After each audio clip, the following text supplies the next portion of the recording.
tardes. Les doy la bienvenida al 28º evento del ciclo homenaje de este año. Mi nombre es Juan José Nisich Fazán. Tengo el agrado de estar moderando este homenaje donde conversaremos sobre la vida de Julio Argentino Roca. La Fundación Club de la Libertad tiene el orgullo de organizar homenajes históricos sobre el liberal y diversas épocas, haciendo una revisión de sus ideas y teniendo en cuenta su natalicio. El ciclo comenzó en el año 2015 con 4 eventos anuales, que con mucho esfuerzo y por interés del público se han ido incrementando. En la actualidad contamos con alrededor de 50 homenajes al año. Julio Argentino Roca fue un político, militar y estadista argentino que se desempeñó 2 veces como presidente de la Nación Argentina. Su primer periodo desde 1880 hasta 1886 y su segundo periodo desde 1898 hasta el año 1904. Alrededor de 1880 hay signos de profundos cambios, tanto en el contexto internacional como en el contexto latinoamericano y sobre todo en la sociedad argentina. Gran Bretaña es la potencia hegemónica, sustentada en su amplio imperio colonial en Asia y África, y una flota que reina en todos los mares. Francia ha creado un imperio en el África. Alemania, unificada por primera vez en su historia, extiende cada vez más su comercio. Los intereses contrapuestos de las grandes potencias llevará a la paz armada primero y luego a la Primera Guerra Mundial que se inicia en el año 1914. En el plano nacional y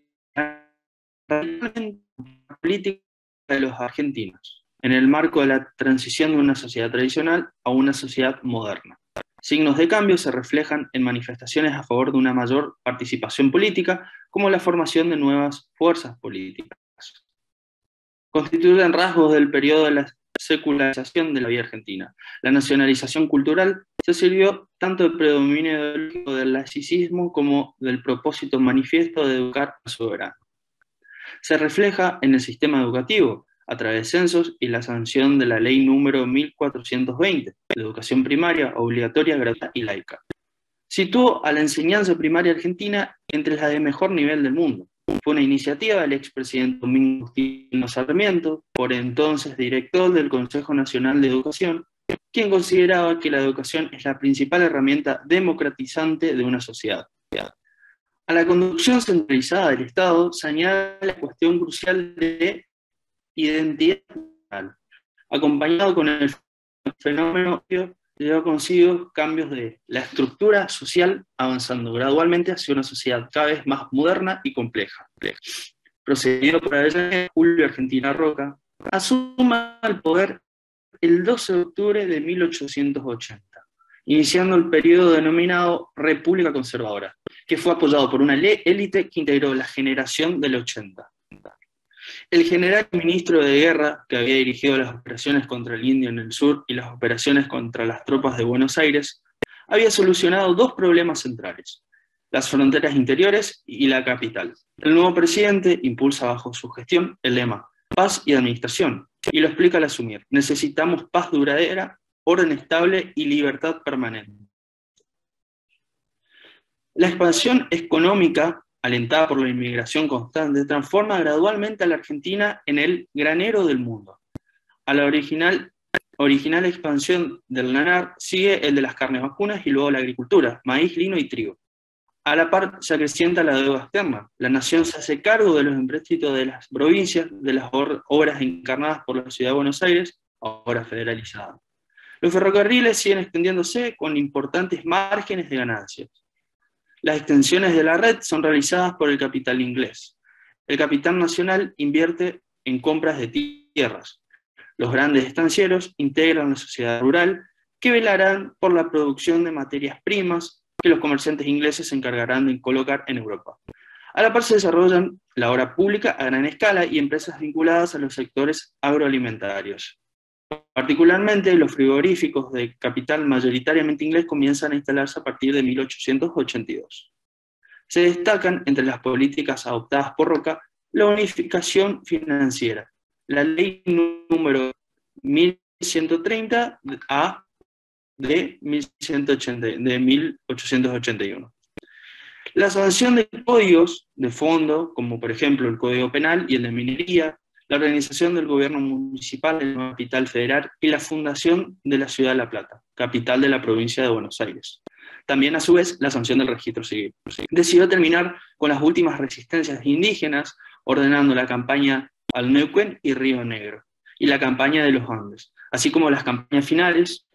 Mediante campañas, la República Argentina terminó de ocupar los actuales territorios de las provincias de Neuquén y Chubut y el sur de la del Río Negro.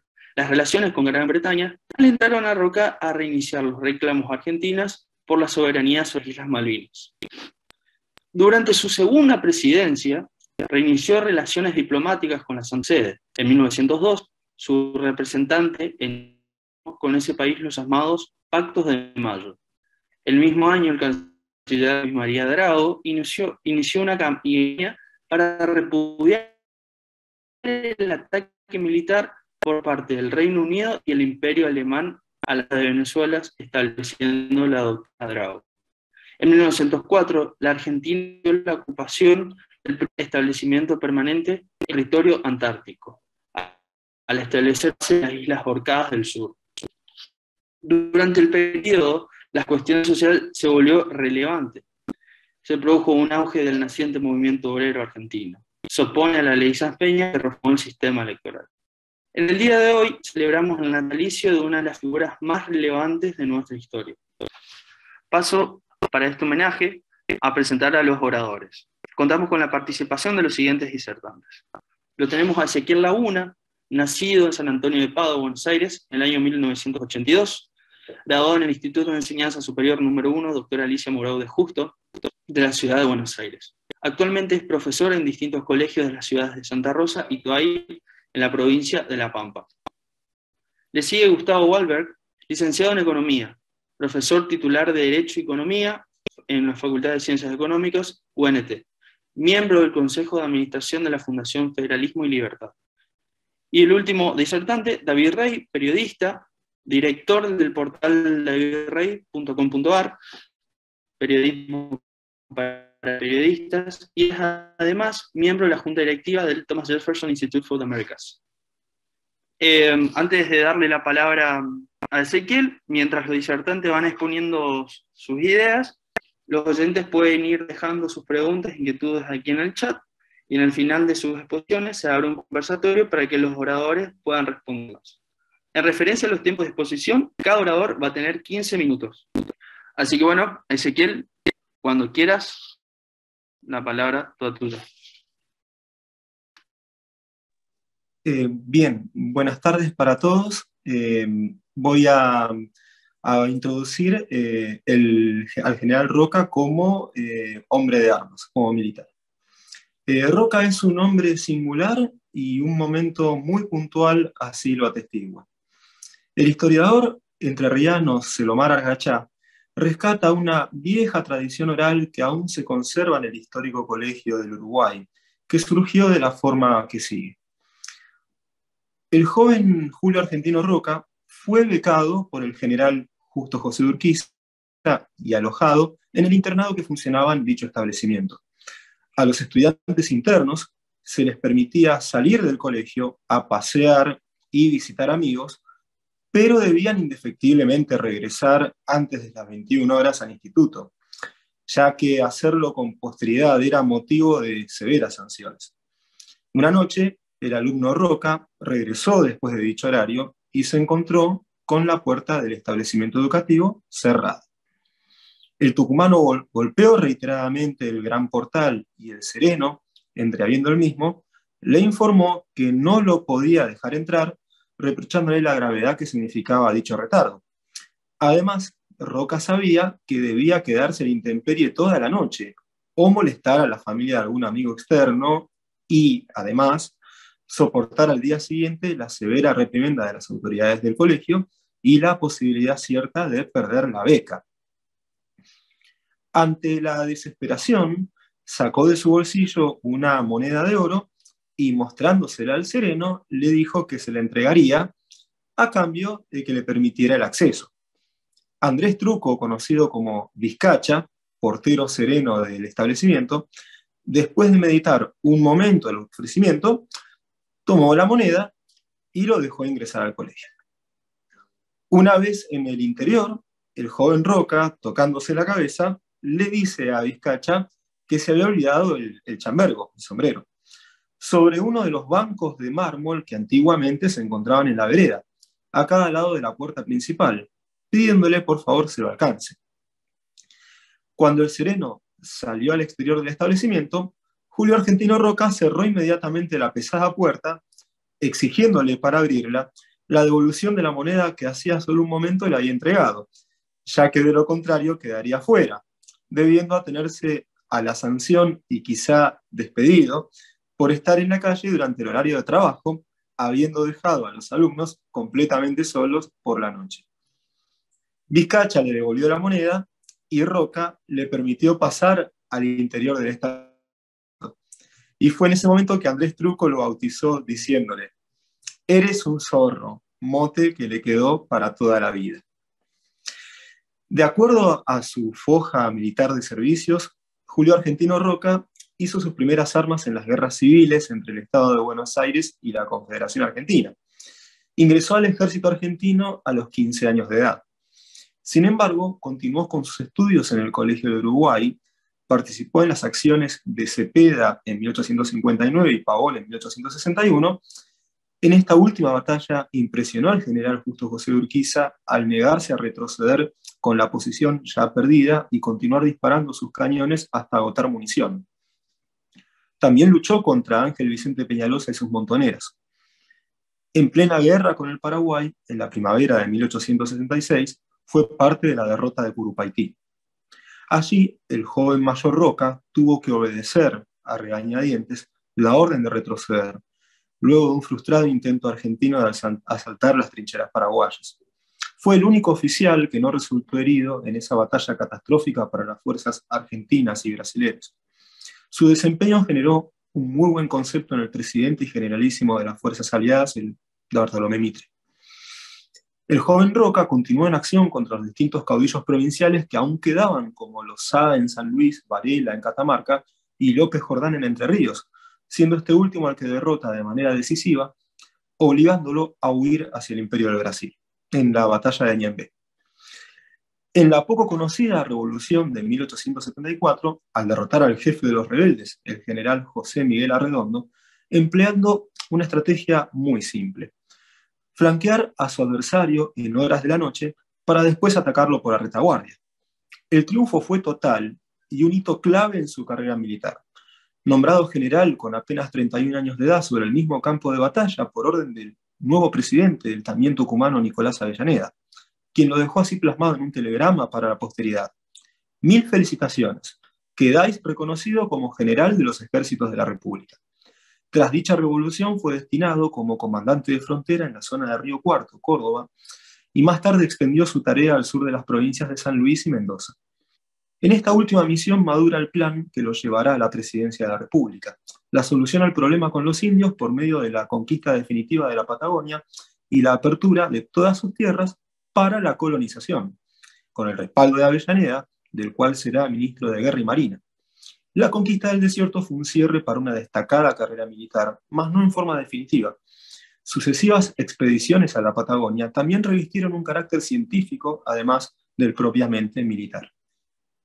El seno del ejército también vio acrecentar su influencia, dado que poco después de iniciada su segunda presidencia en 1898, dio renovado impulso a la modernización y profesionalización del arma, así como la creación de un ministerio separado para la Armada Argentina.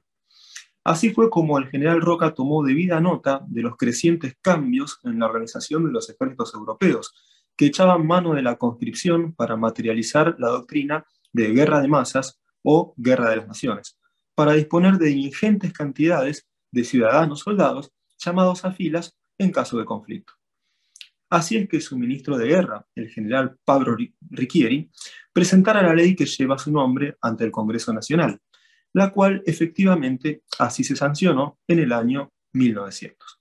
El mismo Ricchieri diseñó la división del país en 7 regiones militares, reorganizó la Secretaría de Guerra y los granaderos a caballo, que desde 1903 tomarán la derecha en todas las formaciones del ejército y serán la custodia de todos los presidentes. Un nuevo ejército nacional, profesional, respetuoso de la Constitución, disciplinado y moderno, fueron el legado que trazó el general Julio Argentino Roca para las generaciones venideras. Y es por ello que esta semblanza intenta contener algunas de sus medidas, muchas de las cuales sin dudas han mantenido su vigencia. Muchas gracias. Muchas gracias, Ezequiel. La verdad que bien de tiempo, espectacular. Bueno, el que le seguía era Gustavo. Adelante. Bien, muchas gracias, buenas tardes. Yo lo que pretendo hacer es un pequeño resumen sobre la cuestión económica durante el gobierno de Roca, que representó económicamente Roca en sus dos gobiernos.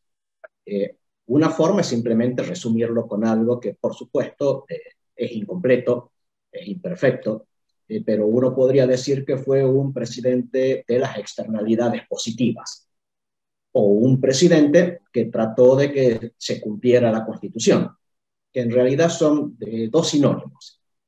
La cuestión de cómo le fue económicamente es otra historia, son muchos números, en general positivos. Hago un breve repaso y vuelvo sobre la descripción inicial.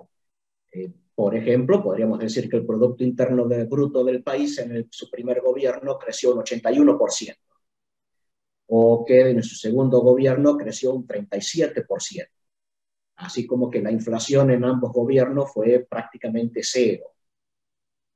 No hay datos para sus gobiernos en particular, pero tomando a toda la generación del 80, hubo un fuerte proceso de sustitución de importaciones, no guiado por el Estado, si bien hubo algo mínimo de proteccionismo. La idea de los aranceles a las importaciones era sobre todo recaudar dinero, más que fomentar sectores.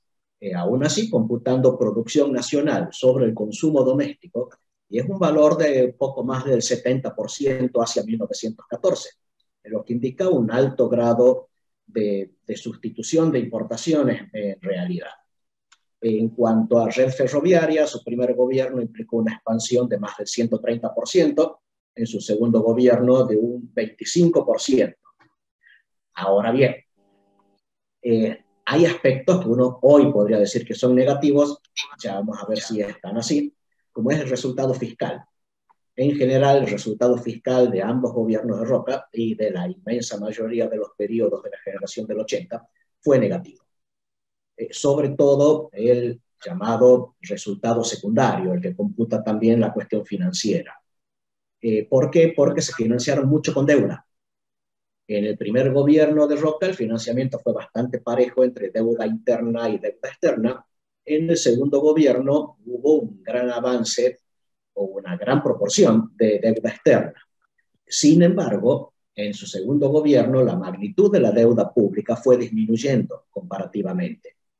Es decir, ayudó a desendeudar el país en realidad en su segundo periodo. Y eso tiene que ver con el aspecto este del presidente de las externalidades positivas. La Constitución Nacional, para tener vigencia, requiere, en primer lugar, un gobierno que tenga fuerza para imponer el poder de coacción y hacer que se cumplan las normas. Parte de la tarea de Roca fue eso. La conquista del desierto y posteriormente la ampliación con la conquista a la Patagonia y la conquista del Chaco, en realidad puede ser visto, no es que en realidad puede ser visto, como ampliación de fronteras, no solo en el aspecto de búsqueda de recursos, sino también de un cinturón de seguridad para la civilización. No solo ampliación de frontera para recursos, no solo pretender extender la prosperidad como la entendía la clase dirigente de esa época, sino también protección. Los malones en la frontera sur fueron un buen ejemplo de la necesidad de pacificar la región. Para eso necesitó una fuerza armada de alto poder, cosa que se dedicó a organizar además de lo que heredó. La guerra contra el Paraguay, o la guerra de la Triple Alianza, tuvo como uno de esos legados la consolidación de un ejército que respondiera al Poder Ejecutivo Nacional, en vez de ser simplemente un rejunte de milicias provinciales. Hubo un ejército nacional sometido al mando del presidente de la nación, que comenzó a usar la red ferroviaria para desplazarse por el país y poder reprimir cualquier revuelta que hubiera, y eso fue parte del apoyo que tuvo Roca al asumir y que aumentó todavía, que le sirvió para la puesta en funcionamiento de la Constitución. Ahora, en cuanto a lo de externalidades positivas en sí, me voy a centrar en dos artículos de la Constitución. Uno es el artículo 4, el otro el actual 75, inciso 18, lo que se conoce como la cláusula del progreso. Es un artículo que habilita al Congreso a dictar normas que faciliten la construcción de canales, tendido de redes ferroviarias, todo lo que hoy diríamos es obra pública. Y económicamente eso uno lo puede ver como externalidades positivas. En este sentido, una externalidad es un efecto de la acción de una persona sobre otra, pero esa otra persona que recibe el efecto no paga si lo que está recibiendo es algo positivo, ni cobra si lo que recibe es algo negativo. ¿Sí? Externalidades positivas y negativas implican que hay alguien que está ganando de arriba o que está sufriendo de arriba. En la Argentina del siglo XIX, de 1880, era un territorio que de los clásicos factores productivos le faltaban dos.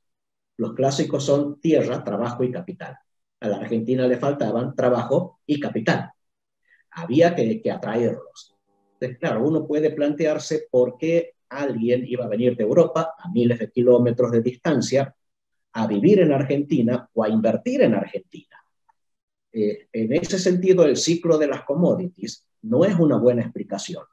Hubo, es cierto, un ciclo positivo de commodities, no tan bueno como el que se vivió desde el año 2000 y pico en adelante, pero hubo un ciclo de commodities positivo, y sin embargo no fue aprovechado igual en todo el mundo.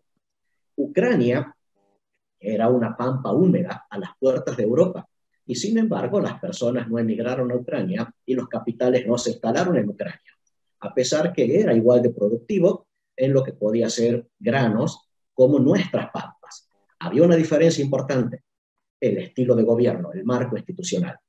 En Argentina había una constitución nacional que estaba empezando a cumplirse, un ejército para hacerla cumplir, un código civil, una corte suprema que empezaba a funcionar. Había una vida civilizada, un marco civilizado que podía ser atractivo para el capital extranjero y para los individuos extranjeros. Por supuesto, si vemos con ojo de hoy, la Argentina del siglo XIX era un desastre. Yo no quisiera ir a vivir a esa Argentina.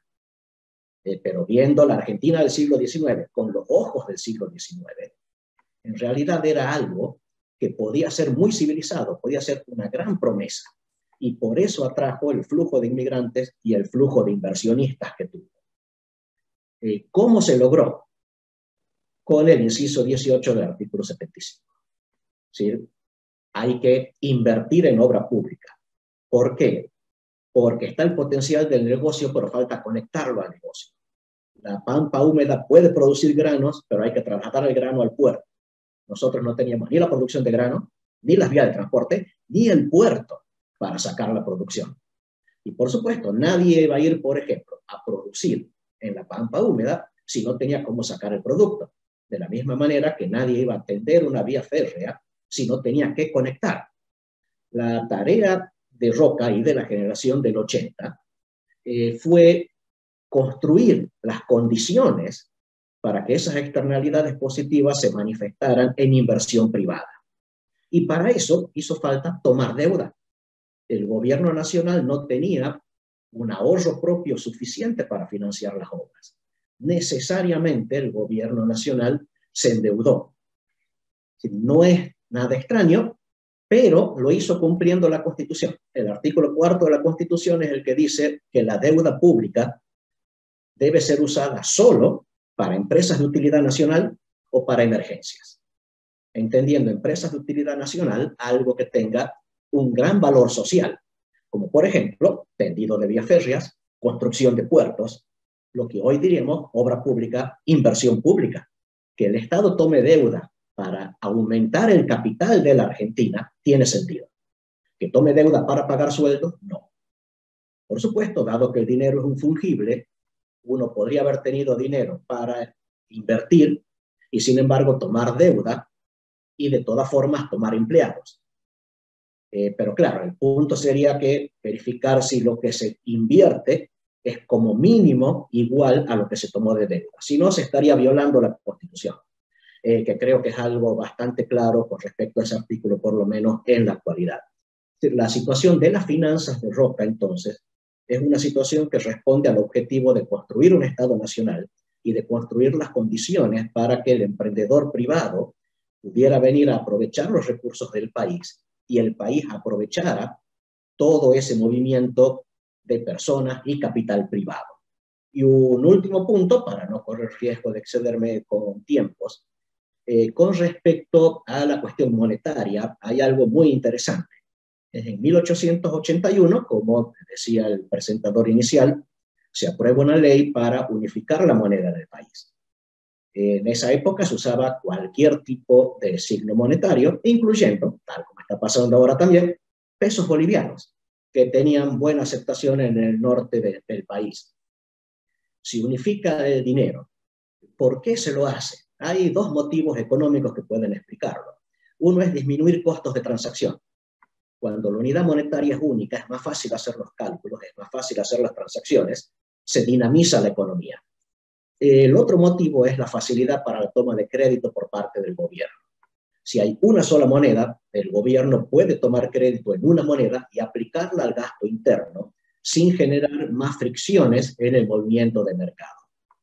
De todas formas, la convertibilidad con que se sanciona la unificación monetaria en 1881 es derogada en 1885. La situación de resultado fiscal, más presión monetaria, más perfiles de deuda empezaron a complicar el panorama, podrían provocar un problema en las reservas, y entonces se decidió eliminar la convertibilidad. Sí es interesante lo que siguió, sobre todo después de Roca, o sea, con Roca y después. Es en 1885 donde además de la inconversión, se declara el monopolio gubernamental en la emisión de dinero. Cosa que Leandro Alem se opuso. Él era legislador en esa época, el planteo de Alem fue: el monopolio es malo, el monopolio gubernamental es peor. Dejen que los bancos privados compitan cada uno emitiendo su propia moneda y no va a haber peligro de inflación y las cosas van a funcionar mejor. No fue escuchado Alem, creo que ni por la gente de la época ni por los radicales actuales. Pero bueno, era una disputa interesante en la época de este primer gobierno de Roca. Luego derivó la consolidación monetaria del Estado Nacional en la ley de bancos garantidos, que era la facultad de los bancos provinciales de emitir dinero siempre y cuando le compraran el derecho al Banco de la Nación. Entregaran oro para que el banco los habilite a emitir dinero que tendría el respaldo del oro. No funcionó por corrupción, cosa que tampoco debería extrañar en el país. De todas formas, en el segundo gobierno de Roca se volvió la convertibilidad de la moneda, con una caja de conversión creada en 1891 durante la presidencia de Carlos Pellegrini, que permitió ir acumulando reservas en la caja de conversión para dar respaldo a la moneda después. Entonces, para terminar, de la obra de Roca es destacable la practicidad que tuvo como gobernante, viendo claramente que el país en ese momento lo que necesitaba era el cumplimiento de las reglas constitucionales, y para eso hacía falta un Estado fuerte, no un Estado grande, no un Estado intervencionista, sí un Estado con capacidad de hacer cumplir las normas, y que para el crecimiento del país hacía falta, como era la idea del constructor de la Constitución, la mano de obra y el capital extranjero, y generó las condiciones para eso. De paso, pequeña mención localista, dado mi condición de radicado en Tucumán, la Constitución Nacional responde mucho al pensamiento del tucumano Juan Bautista Alberdi. Fue un tucumano, Nicolás Avellaneda, el ministro de Educación de Domingo Faustino Sarmiento, luego presidente de Argentina, impulsor de la Ley Universitaria Nacional, una Avellaneda que es el que abre la puerta para que la ciudad de Buenos Aires sea la capital del país y eliminar de una buena vez el conflicto Confederación contra Provincia de Buenos Aires, es un tucumano, Julio Argentino Roca, el que da los cimientos para construir el país ese que coronó la generación del 80, y un tucumano, el arquitecto Previs, el autor del obelisco de la ciudad de Buenos Aires. Eso sí, no sé de Previs en adelante, década del 30 del siglo XX, qué más han aportado los tucumanos al país. Realmente no lo sé, pero sería bueno que algo rescatemos de los tucumanos del siglo XIX y comienzos del siglo XX. Muchas gracias por escucharme. Genial, Gustavo. Exactamente 15 minutos. Muy bien. Bueno, antes de darle la palabra a David, les recuerdo que dejen sus inquietudes o preguntas aquí en el chat, porque vi que mucha gente estuvo entrando antes que yo aclare eso. Así que bueno, David, adelante. Hola, ¿qué tal? ¿Cómo están? Espero que estén todos bien. La verdad que es un placer estar hoy aquí y un honor que debo primeramente a mi caro amigo Eneas Biglione, que tuvo la disparatada idea de sugerirme dentro de este conversatorio, y por supuesto a Alberto Medina Méndez, que tuvo la no menos disparatada idea de aceptar la propuesta de Eneas. En fin, en esta ocasión en particular me gustaría resaltar o hacer un vistazo respecto del Roca profundo, el Roca verdadero, es decir, el Roca militar. Tenemos que entender que la mayoría de los países grandes e importantes del mundo moderno deben su gestación al concierto de las diversas operaciones militares que tuvieron lugar en su momento. La libertad, el honor, la república, la democracia, la soberanía, son todos conceptos maravillosos. Pero la mayoría de las veces hubo que salir a pelear por esos conceptos. No obstante, me animo a decir que no todos los países modernos podrían adjudicar tan profundamente su conformación estatal como su proyección nacional a esas mismas huellas que las botas del soldado fue marcando en el camino. El soldado argentino, siempre que pisó, fue para sembrar más patria. Hete aquí que la Argentina moderna que hoy habitamos se debe al soldado, se debe al militar. Le gusta a quien le guste y le pese a quien le pese. Y justamente el principal militar de esta Argentina moderna se llama el general Julio Argentino Roca. Por cierto que el presidente que más tiempo fue presidente, 12 años, pero además el presidente que inició su magnífica empresa antes de serlo. Es decir, cuando ya había decidido como soldado su destino al servicio de la patria que recién nacía. Sin embargo, aquellos que intentan relativizar la gran obra de Roca en lo que respecta a su obra más significativa, es decir, la campaña del desierto, suelen decir que si no era entonces Roca el militar encargado de llevar a cabo tamaña empresa, habría de ser otro. Como si el destino de una nación como la nuestra se debiera a una cuestión de azar, antes que al valor y al coraje de sus hombres. En días como hoy, donde precisamente nuestra soberanía vuelve a sentirse dañada, justamente por el mismo enemigo araucano de entonces, lo cierto es que todos sabemos bien qué es lo que hay que hacer. Y todos sabemos bien cómo termina esta historia. Ahora, yo me pregunto, ¿dónde está? ¿Dónde están aquellos que se animen a emprender? ¿Dónde está aquel que se anime a llevar la tormenta, el dolor y la pesadilla a todo aquel que se atreva a negar nuestra soberanía y nuestra nacionalidad? Entonces, ¿Qué necesita un país? ¿Suerte o valor? Roca, el general Roca, rondaba entonces los 35 años de edad, cuando entendió que su propósito estaba más allá, sin embargo, de una cuestión territorial o de una triste contingencia del momento, como lo que se vivía entonces. Recuperar aquel territorio sin ley ni corazón, donde el araucano, que ahora se hace llamar mapuche, entre comillas, traficaba lo que robaba en sus malones y donde desaparecieron infinidad de cautivas argentinas para siempre.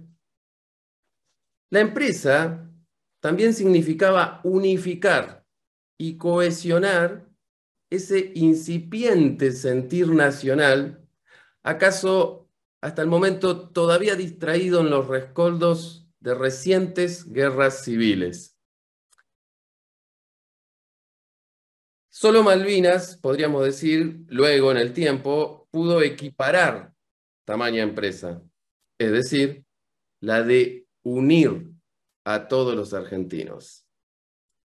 Hasta entonces, lo cierto es que el país se mantuvo a la defensiva respecto de contener la agresión araucana, la cual era fogoneada por comerciantes chilenos e ingleses que contrabandeaban todo lo que los malones araucanos saqueaban en las pampas argentinas. Un ejemplo de esto, por ejemplo, es la llamada Zanja de Alsina. Se proponía zanjear una extensa porción de nuestro territorio, generar un límite dentro de nuestro territorio, una zanja, no precisamente para evitar que el agresor llevara a cabo sus malones, sino más bien para evitar que pudiera llevarse lo robado en ellos. La pericia y la audacia del general Roca, por supuesto que aprobado por el gobierno del entonces presidente Nicolás Avellaneda, propuso una novedad a esta indolencia gubernamental respecto de contener el avance enemigo. Esto es, pasar al ataque. Si la campaña del desierto que llevó a cabo el general Roca sirvió para neutralizar y aniquilar, apelando a un término militar, al invasor araucano, y no menos importante, convertir en anecdótica la eterna disputa entre unitarios y federales, no menos valiosos resultan los consiguientes provechos que sobrevinieron para nuestra joven Argentina. A la indiscutible reivindicación de nuestra soberanía, que implicó casi el doble de la ocupación del territorio efectivamente ocupado, le volvíamos a mostrar al mundo, y en especial a Inglaterra, que no solamente éramos una nación con capacidad de defensa, de reivindicación, sino que además estábamos dispuestos a lo que sea con tal de defender nuestra soberanía. Ya presidente, ¿quién otro si no? Le suelen machacar al presidente Roca que todo esto de la campaña del desierto lo hizo con un interés político. Y yo digo, menos mal que tenía un interés político. ¿Quién otro si no? Como si hubiera alguien que no tuviera intereses políticos. Roca redujo, esto no es menor, a una mera expresión de deseos, ya presidente, un contingente británico enquistado en Tierra del Fuego. De esto no se habla. En la ciudad de Ushuaia, desde donde se proyectaba, por supuesto, la toma de nuestro territorio, como siempre anheló hacer Inglaterra. Además, izaban su propia bandera ellos. La misma bandera que había sido expulsada 2 veces a principios de ese mismo siglo. Pero por si esto fuera poco, por si esto no fuera lo suficientemente importante en lo que a geopolítica refiere, Roca además fue con Roca tuvimos el primer gobierno en el mundo en llevar bases a la Antártida. Esto quiere decir que el día de mañana, cuando las potencias del mundo vengan a disputarse la tierra del futuro, nosotros, gracias al general Roca, fuimos los primeros en llegar y poner nuestra bandera. Argentina, gracias a Roca, ya constituida como un Estado con decidida capacidad de reivindicar su soberanía, sin embargo, y esto es llamativo, no aprovechó el presidente Roca, no aprovechó el empuje épico que advino con la campaña del desierto para seguir guerreando, o como era costumbre entre unitarios y federales, ejemplificar el predominio ideológico mediante suculentas demostraciones de terrorismo. No olvidemos que desde Dorrego en adelante, hasta Roca si se quiere, el terrorismo fue una constante entre las diversas facciones políticas que tuvieron lugar en nuestro país. Roca no aprovechó su victoria para imponer nada a nadie. Por supuesto, al enemigo de entonces lo que le correspondía. Entonces yo pienso que Roca no solamente fue el presidente que recuperó y pacificó la parte sur del país. En realidad Roca fue el presidente que rescató al país del odio, la indolencia, la injusticia y el permanente atraso, esto no es menor.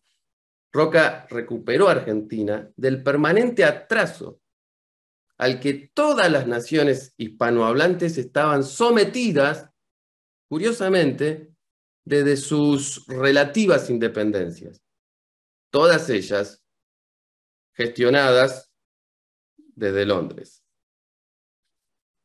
Algo que los mismos ingleses reconocen.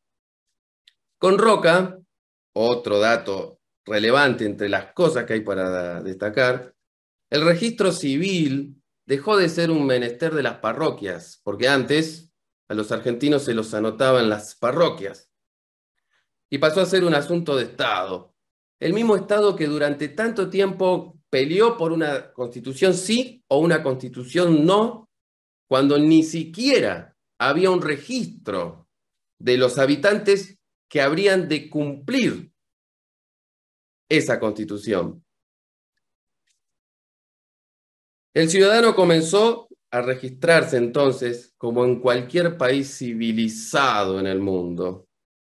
Con Roca, el soldado, el militar, el que hoy la progresía tanto niega, la educación dejó de ser un lujo solamente asequible para las familias acomodadas y pasó a ser un lujo de cada habitante que naciera en este suelo.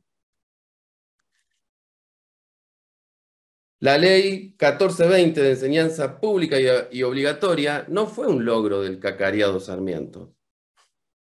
El verdadero padre de todas las aulas de Argentina se llama Julio Argentino Roca. Eso es lo que vino con Roca después de la campaña del desierto. Claro que hoy lo van a negar, claro que a Roca lo van a despreciar. Lo va a negar y lo va a despreciar esa misma casta de imbéciles cuyo rédito político o ideológico se fundamenta en el odio, la rencilla, los disvalores, el atraso y fundamentalmente la desunión, o mejor dicho, la atomización de todos los argentinos. No olvidemos que hasta el mismo general San Martín fue negado y despreciado en un principio. En fin, como a todo argentino, como a todo militar argentino, a Roca lo van a condenar por lo que hizo bien. Exactamente, a Roca hoy lo van a condenar por lo que hizo bien.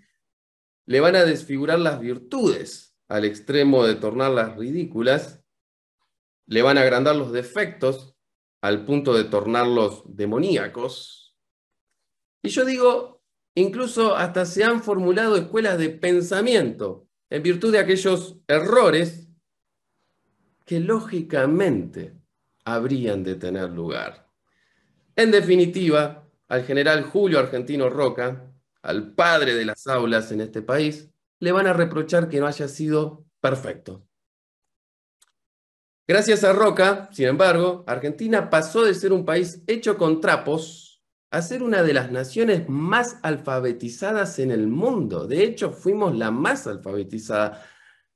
Hoy damos vergüenza en los exámenes escolares. En su momento fuimos la nación más alfabetizada del mundo. ¿Nos damos cuenta de a lo que hemos llegado?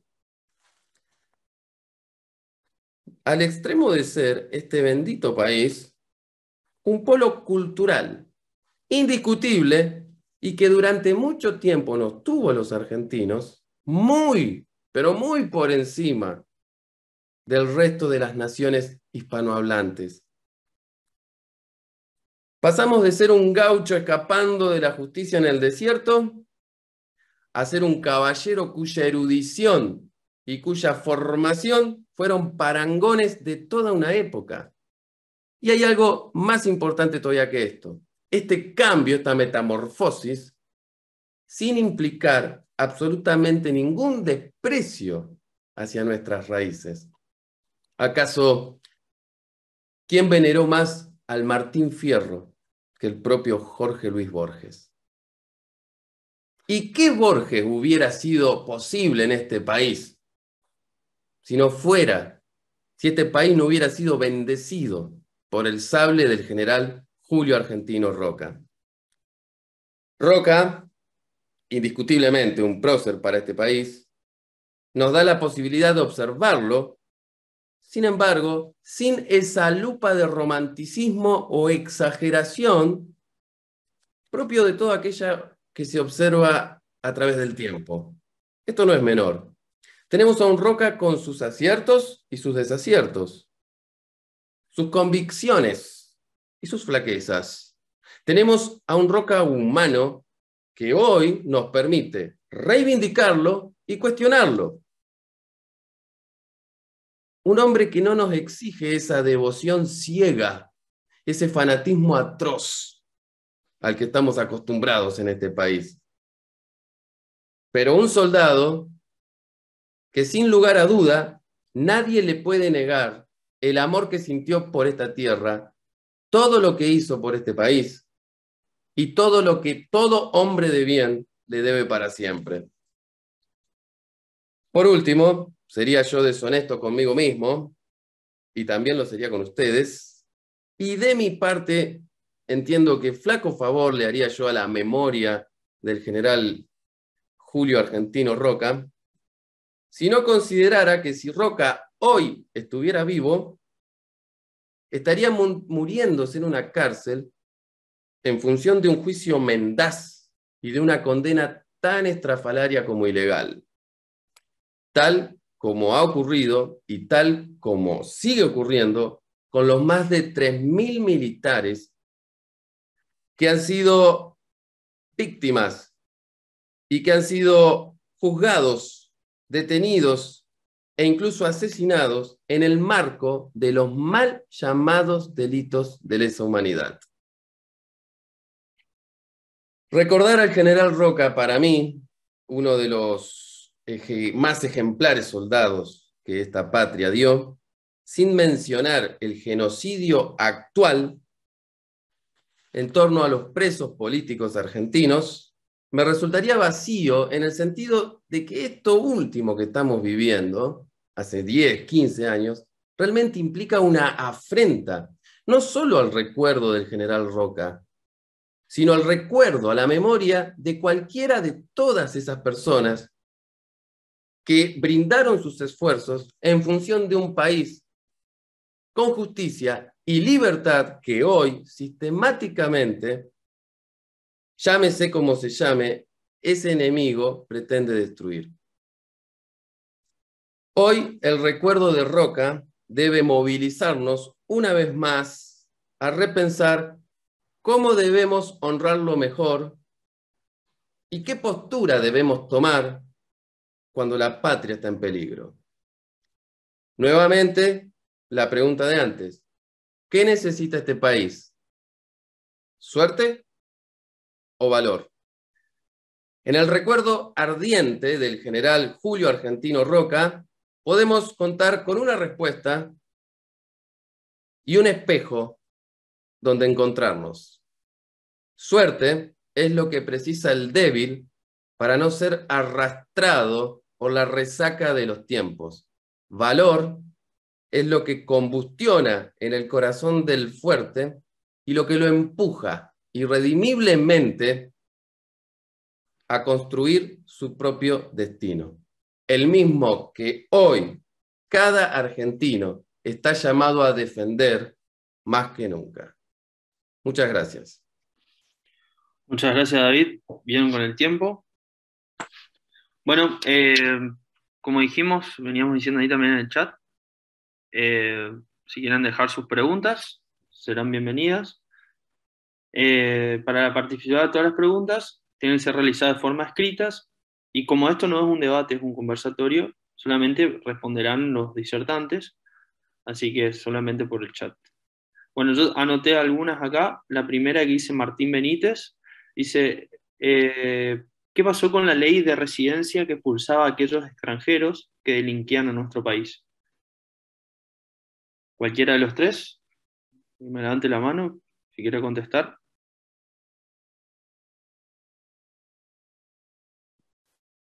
Dice, les repito de vuelta. Quisiera saber qué pasó con la ley de residencia que expulsaba a aquellos extranjeros que delinquían en nuestro país.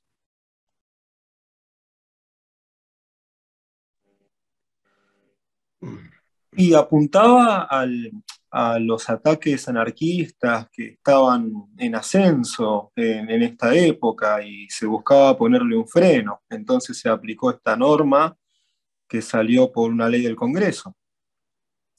Eso es un poco el marco, ¿no? De cualquier forma, los atentados anarquistas continuaron, inclusive el mismo día del centenario. Hubo un atentado en el Teatro Colón. Eso fue un poco el intento desde el Estado. Bueno, el otro fue la ley de servicio militar obligatorio, ¿no? Como medidas de control de una sociedad que era totalmente diferente a la que conoció Roca en su juventud.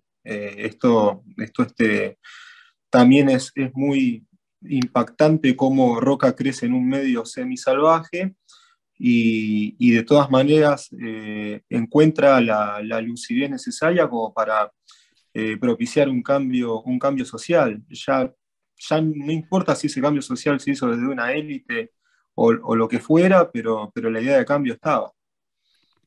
Y así actuó en consecuencia. Buenísimo. Bueno, paso a la siguiente. Acá pregunta Roberto Rey, ¿dónde se puede obtener información sobre los aspectos económicos de los gobiernos del general Roca? Lo considero un verdadero padre de la patria, pero me llama la atención que en solo 2 años Juárez Selman entró en una aguda crisis. ¿Tan grave era la situación económica que dejó el general Roca? Bueno, vamos un poco por partes, ya que es una cuestión de economía.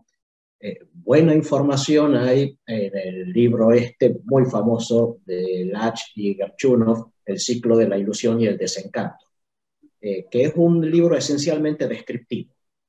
Explica más o menos secuencias de causa-efecto en medidas económicas, variables económicas y así.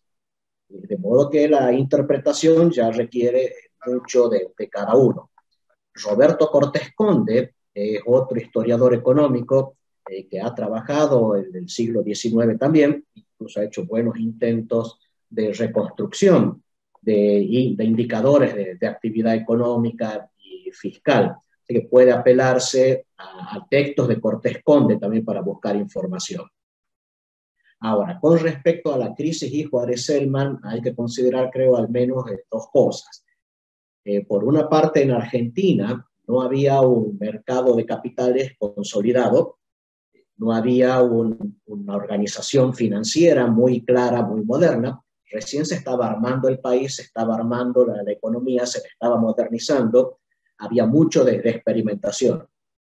El segundo aspecto es que había mucho capital inglés en Argentina, e Inglaterra hacia 1890 tuvo una crisis financiera y la sufrieron mucho empresas que tenían inversiones hechas en el país.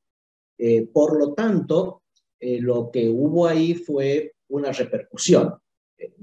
Al debilitarse las empresas que invertían en Argentina, hubo una huida de los papeles de las empresas o que estaban respaldados en los negocios de la empresa. Entonces, un mercado relativamente chico y poco sofisticado como era Argentina, más regulaciones financieras y monetarias no desarrolladas todavía, más esa crisis en Inglaterra, fue lo que llevó como desencadenante de la crisis de 1890. Genial, Gustavo. Acá Norma te preguntaba cuál era el primer autor. Sí, ya lo escribo ahí en el chat. Ah, dale, mejor. Genial. Lach y Garchunov, El ciclo de la ilusión y el desencanto. Es un libro que salió hace unos años y le pegaron una actualizada para tomar también la parte del kirchnerismo. La edición original es pre-Kirchner, la nueva ya incluye algo de los 2000 en adelante. Buenísimo. Voy con la siguiente. Tengo entendido que a Roca le preocupó mucho sobre todo en la segunda presidencia el elevado porcentaje de ciudadanos que buscaba obtener un trabajo en el sector público. ¿Fue así? Eso pregunta Oscar Tapia. Sí, ¿quieren alguien? Yo no podría asegurarlo, pero yo he visto por ahí, no he visto estudios que dijeran que Roca decía eso, sí algunos que recogen la expresión. De todas formas, no fue el único. La Unión Cívica primero, la Unión Cívica Radical después, apuntaron mucho también a lo que ellos veían como empleomanía, si bien después la acrecentaron cuando sus dirigentes tomaron el poder. Pero sí veían que el crecimiento del Estado se había excedido y que parte de ese crecimiento era simplemente el Estado como salida laboral. No era la construcción de un Estado eficiente, sino el Estado como salida laboral. Al respecto, resalto algo que no lo dije explícito, pero creo que debió estar claro cuando mencioné a Alem en el debate monetario. El radicalismo inicial era liberal, era ultraliberal de hecho, no diríamos que libertario en los términos de hoy, pero estaría por ahí. Seguramente haría alianzas con Espert, como mínimo, con López Murphy seguro. El radicalismo de esa época. Con Irigoyen algo empieza a cambiar, pero de cualquier forma, la política agropecuaria y la política de comercio exterior del radicalismo de Irigoyen no fue muy diferente de la que venía de antes, como tampoco la composición del gabinete. Había muchos socios de la Sociedad Rural y del Jockey Club en el primer gabinete de Irigoyen. Así que hubo algún tipo de continuidad. Si bien ya empieza a verse claro, me parece a mí, con el irigoyenismo, la fuerte presencia del populismo en la política argentina. Muchas gracias, Gustavo. Acá, esta la marqué, dice, ¿en qué momento y por qué se comenzó a atacar y denostar la figura del general Roca como estadista? Yo vi que Ezequiel le contestó en el chat, pero si quieren decirlo o Ezequiel agregarlo, eso que pusiste en el chat. Creo que contestaste. A ver. Que decía... Sí, eso es. Sí, para mí está muy relacionado con algunas del escritor Osvaldo Bayer, que él, bueno, él investigó los hechos de la Patagonia en la década del 20, bueno, y ahí fue trasladando todo lo que se actuó por parte del ejército en esos acontecimientos. Él, por carácter transitivo, lo lleva a una entrevista muy polémica donde él decía hay que desmonumentalizar al general Roca. Llamaba a vandalizar el monumento de Diagonal Sur. Y estuvo en La Pampa y no sé, en torno a unos 15 años a esta parte, la ciudad de Santa Rosa le entregó uno de los carteles del Boulevard Roca, donde está la Escuela Roca, ahora se llama Escuela Andrada, y el Boulevard Roca se llama Avenida San Martín Oeste. Y ese cartel está en su casa museo en Belgrano. Entonces fue, digamos, un proceso de demolición de la figura de Roca muy sostenido en el tiempo. Deduzco que alrededor de los últimos 30 años este proceso se empezó a desandar y se llevó a lo que uno ve ahora, ¿no? que es reducirlo con el mote de genocida y cuestiones muy polémicas que no ayudan a comprenderlo en su dimensión. Creo que el libro de Félix Luna era de mediados de la década del 80 y en menos de 10 años esa imagen se revirtió muy, muy profundamente. Muchas gracias, Ezequiel. No sé si quieren agregar algo más. Bueno, voy a la siguiente. Dice Lucy Rovere, dice, ¿dónde se puede encontrar toda la historia verdadera sobre esa época tan difamada? Supongo que algún autor, bibliografía. Permiso, me Sí, permitiría, adelante, David, adelante. me permitiría sugerir a mi autor, es que mi historiador favorito, que no precisamente está con esta línea. Me refiero a José María Rosa.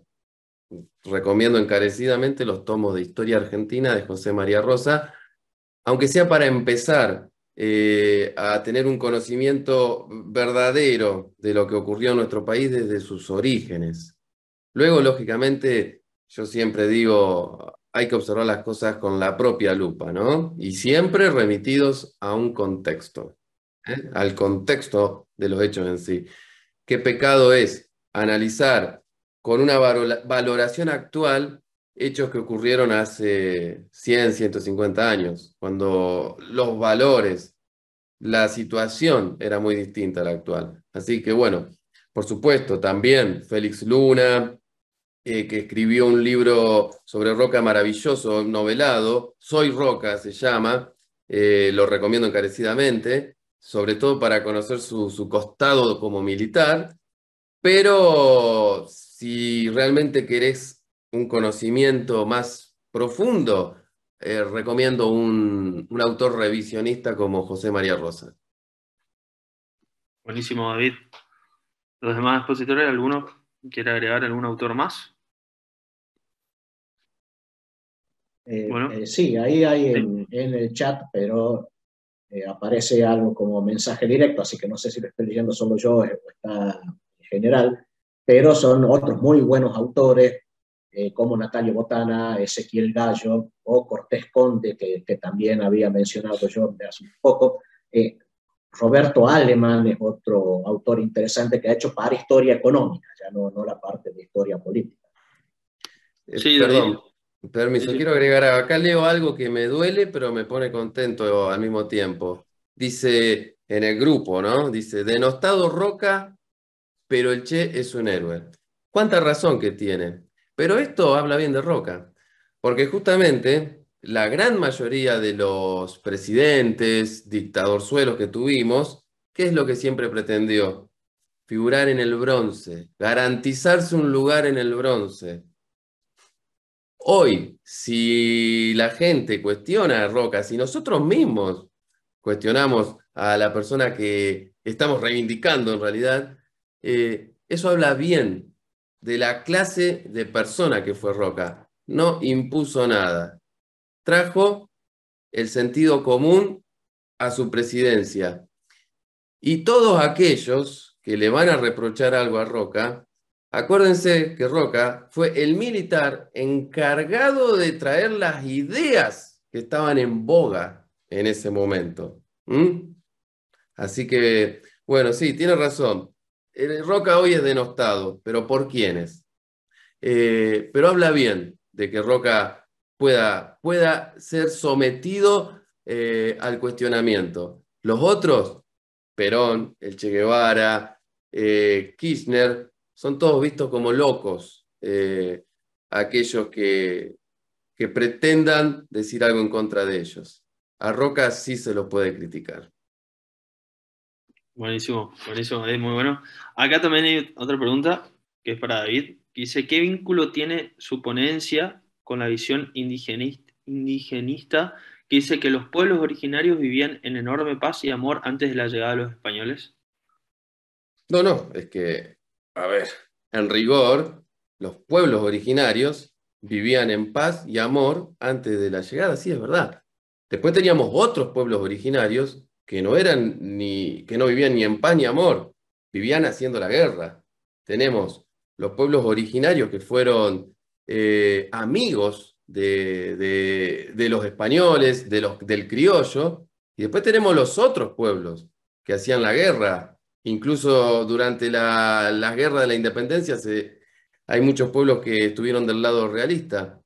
Y después tenemos a los pueblos invasores, como es el caso de los araucanos, que empezaron con sus malones para robar los caballos. Empezaron con eso. Y después más fueron guerreros declarados. Nadie dice que los araucanos exterminaron propiamente a nuestros tehuelches. Los tehuelches sí estaban de este lado de la cordillera. Los araucanos vinieron de afuera. Los tehuelches eran un pueblo justamente pacífico que vivía de este lado. Y vinieron los araucanos y los exterminaron a todos, como sometieron a otros pueblos más.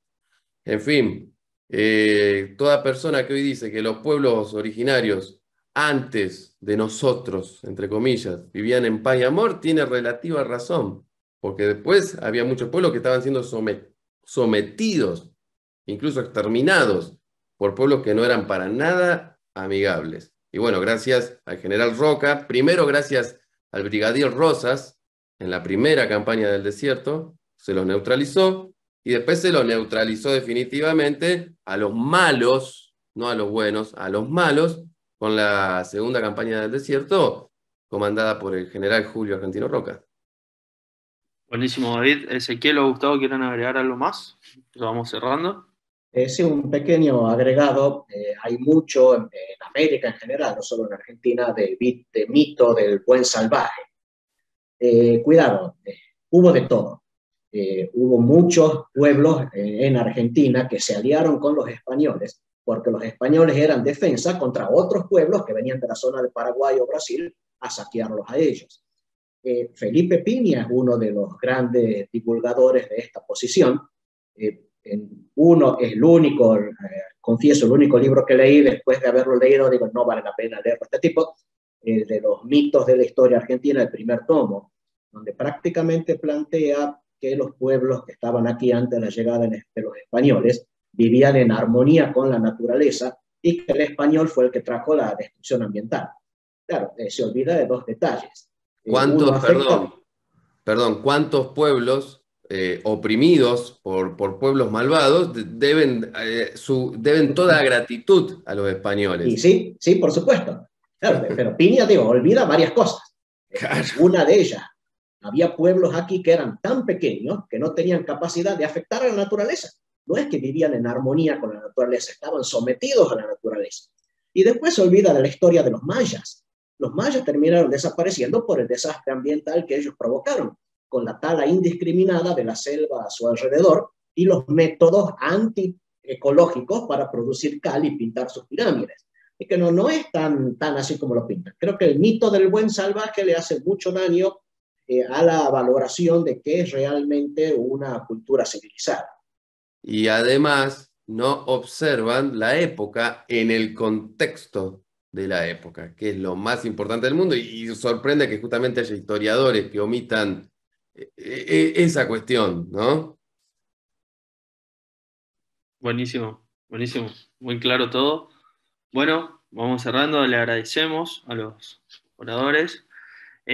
Así que ahora hemos concluido tanto las ponencias de nuestros oradores invitados y cerrado ya el debate con nuestros asistentes. La Fundación les reconoce y le agradece el esfuerzo, tiempo y participación a Ezequiel, Gustavo y David. Así que bueno, damos por finalizado un nuevo evento y los invitamos al próximo homenaje, donde se va a conversar sobre el jurista, político e historiador francés Alexis de Tocqueville, el sábado 23 de julio, por esta misma plataforma, a las 18 horas Argentina. Así que bueno, que todos tengan muy buenas tardes, gracias por haber asistido. Hasta luego. Gracias. Gracias.